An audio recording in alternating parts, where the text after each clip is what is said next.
An unusually orange sky hung over Canada's capital of Ottawa on Tuesday as authorities warned of the health risks associated with smoke from unprecedented early summer wildfires. Ottawa's air was at the worst level on Environment Canada's Air Quality Health Index, indicating very high risk. Physicians, too, are sounding the alarm. People who are experiencing homelessness and spending a lot of time outdoors, the risks to those folks will be higher. Quebec, which neighbors Ottawa, is the province most impacted due to multiple fires ignited by lightning. Evacuations have been ordered in some areas. The air over Toronto was also polluted Tuesday, and officials say conditions could persist through most of the week. Just across the border, the New York State Department of Environmental Conservation issued a health advisory of its own, suggesting residents limit strenuous outdoor activity. It's all a result of an intense start to Canada's wildfire season, which officials say is on track for its worst ever year, as warm and dry conditions are forecast to persist for months. Around 7.5 million acres of land have already been burned across nearly all of Canada's 13 provinces and territories. A high school graduation celebration in Virginia became a tragedy Tuesday after a gunman killed at least 2 people outside the venue. Police said a man armed with 4 handguns fired into a crowd that emerged from a commencement ceremony held at the Virginia Commonwealth University campus in downtown Richmond.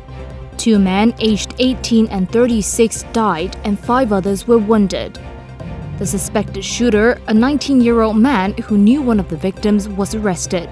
He likely faces 2 counts of second-degree murder, in addition to other offenses, police said. Mayor of Richmond, Lever Stoney, said the incident was not only tragic, but traumatic for the graduating students. Whether it's in Richmond, whether it's in Virginia, whether it's in the United States, this should not be happening anywhere. A child should be able to go to their graduation and walk out their graduation and enjoy the accomplishment with their friends and their family.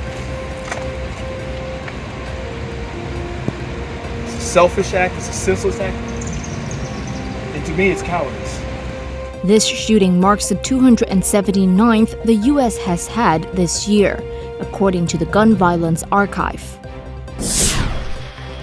Donald Trump supporter turned critic Chris Christie joined the Republican race for president on Tuesday, attacking the man he became an advisor to during the 2016 election. Let me be very clear. I am going out there to take out Donald Trump, but here's why. I want to win. And I don't want him to win. The former New Jersey governor presented himself as the only Republican contender willing to directly attack Trump at a town hall-style event in New Hampshire on Tuesday night. This is Christie's second run for the top job. The former federal prosecutor ran for president during the 2016 election season, but dropped out after a disappointing finish in the New Hampshire primary. He then became the first major party figure to throw his support behind Trump, but has since been a vocal critic of the former president after his false claims that the 2020 election was rigged. At Christie's campaign launch, he went on to accuse past and present leaders of both the Republican and Democrat parties of dividing Americans. Donald Trump made us smaller by dividing us even further and pitting one group against another, different groups pitted against different groups every day. Now Joe Biden is doing the very same thing, just on the other side of the political divide. He ran promising us that he was going to bring the country together, that he was going to unite us, that he was going to bring a new sense of unity to the United States. And instead, what he decided to do was to take his groups and divide them even smaller and actively pit them against Republicans. Public opinion polls so far show Christie is not faring well. The 60-year-old gained the support of just 1% of potential Republican primary voters in a Reuters Ipsos poll in May, compared to Trump's 49% and 19% for Florida Governor Ron DeSantis. Other Republicans seeking the party's nomination to challenge President Joe Biden include former UN Ambassador Nikki Haley and U.S. Senator Tim Scott. Trump's former Vice President Mike Pence is set to enter the race on Wednesday. Pharmaceutical giant Merck sued the Biden administration on Tuesday over a federal law that allows Medicare to negotiate drug prices.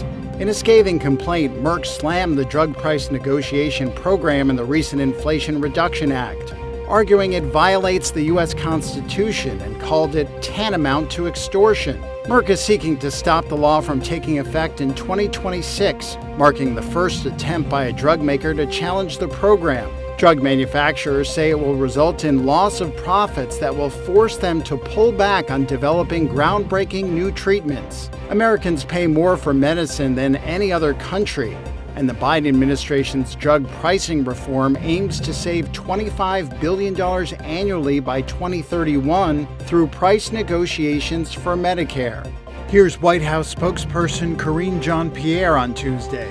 We are confident we will succeed. There is nothing in the Constitution that prevents Medicare from negotiating lower drug prices. Anytime profits of the pharmaceutical industry are challenged, they make claims about it hindering their ability to innovate. Not only are these arguments untrue, but the American people do not buy them. So President Biden is going to remain focused on lowering America's healthcare costs, ensuring the benefits of the law reach the American people.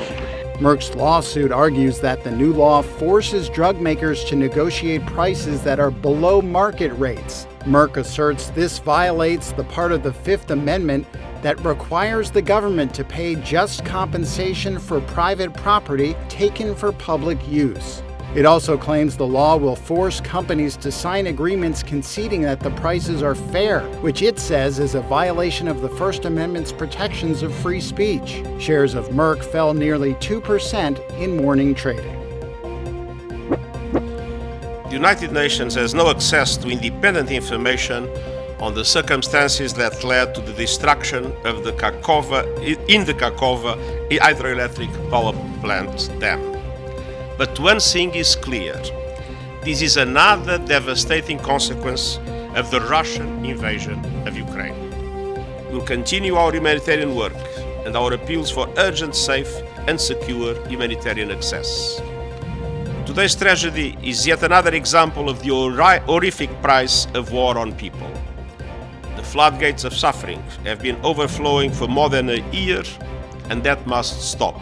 Attacks against civilians and critical civilian infrastructure must stop.